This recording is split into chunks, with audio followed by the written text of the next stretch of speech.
देखिए निफ्टी में आज हमने जो ट्रेड बनाया, तो सबसे पहले आज की ट्रेड की बाद में बात करेंगे।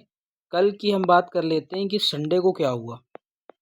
तो सबसे पहले ये समझिए मार्केट को लेके बजट तो खराब है ही, बाकी चीज़ें भी ज़्यादा खराब है क्योंकि कहीं मतलब इंडियन मार्केट इतना रिस्की हो गया है और ऊपर से गवर्नमेंट की पॉलिसीज़ इतनी ख़राब हैं, इनके डिसीजंस इतने ख़राब हैं, जो ना ही इन्वेस्टर्स को, ना ही ट्रेडर्स को किसी भी तरीके से मतलब पैसा नहीं कमाने देना चाहते।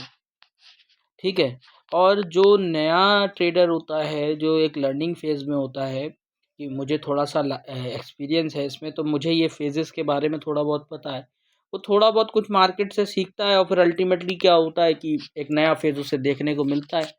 अभी आपने नवंबर-दिसंबर में देखा मार्केट बहुत साइडवेज़ था। जनवरी शुरू होते ही मार्केट इतना ज़्यादा वॉलेटाइल हो गया कि समझ में नहीं आया क्या करना चाहिए, क्या नहीं करना चाहिए। तो ऐसे फ़ेज़ेस जब मार्केट में आते हैं तो ट्रेडर्स के लिए बहुत ज़्यादा चैलेंजेस हो जाते हैं और फिर उधर मार्केट में क्या होता है, कभी लॉट साइज़ 75 का कर दिया, कभी 65 का कर दिया, कभी 100 का कर दिया, कभी 25 का कर दिया, अब एसटीटी भी बढ़ा दिया। तो जिसका इम्पैक्ट ये हुआ है कि मार्केट का फ़ॉल इतना देखने को मिला। ठीक है, अब आ जाते हैं दूसरी बात पे कि किसी ने सोचा होगा अरे यार हम यहाँ पे कहीं पुट बेच देते तो मेरे आज इतने पैसे बन जाते। देखिए ये जो सिनेरियो अभी आपके सामने हुआ है, ये जो न्यूज़ बेस्ड आप देखें तो ये बहुत कम होता है। ये कभी-कभी ही होता है और ऐसे सिनेरियो को पकड़ने के लिए जो लोग 10-10, 15-15 साल का एक्सपीरियंस लगाते हैं, उन्हें ये सब चीज़ें मिलती हैं। ठीक है? और वो भी प्रॉपर बुल्स आय हो जाएँ ऐसा कुछ नहीं है। आप इससे पहले का बजट देखिए, लास्ट बजट को देखिए तो मार्केट में कोई मोमेंटम ही नहीं था, ठीक है? ऐसे ही निकल गया।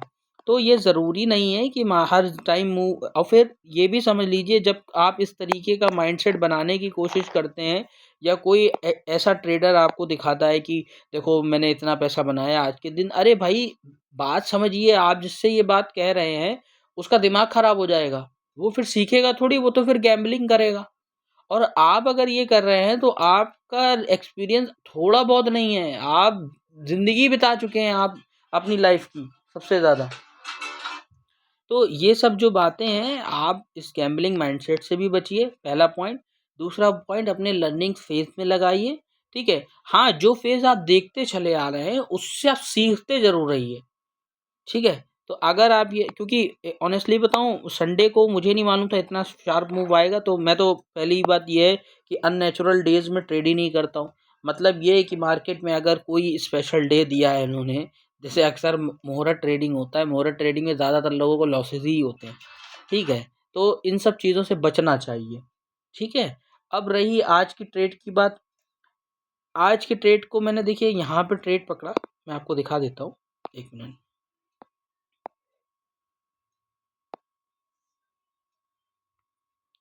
मैंने ट्रेड यहाँ पे पकड़ा और ट्रेड पकड़ने के बाद ट्रेड मेरे मतलब यहाँ से कुछ पॉइंट से मेरा एसएल काटा क्योंकि मार्केट वॉलेटाइल बहुत ज़्यादा है और उसके बाद मेरे फेवर में जा रहा है। तो मैं इतना ज़्यादा इन सब चीज़ों पे ध्यान देता नहीं हूँ कि कुछ पॉइंट से काट दिया या ऐसा हो गया या वैसा हो गया, ये मार्केट का पार्ट है। और मार्केट थोड़ा 3-4 दिन रुक जाइए स्टेबल होने मतलब ये वीक पूरा स्टेबल होने में ही टाइम निकाल देगा हो सकता है मार्केट, फिर उसके बाद मार्केट में एक मूव देखने को मिलेगा। ठीक है? तो फिलहाल ये है कि मार्केट थोड़ा-सा आप थोड़ा अभी सीखिए। ठीक है? सीखिए उसके बाद मार्केट में इम्प्लीमेंट करने की चीज़ें कोशिश करिए। ठीक है? Thank you so much.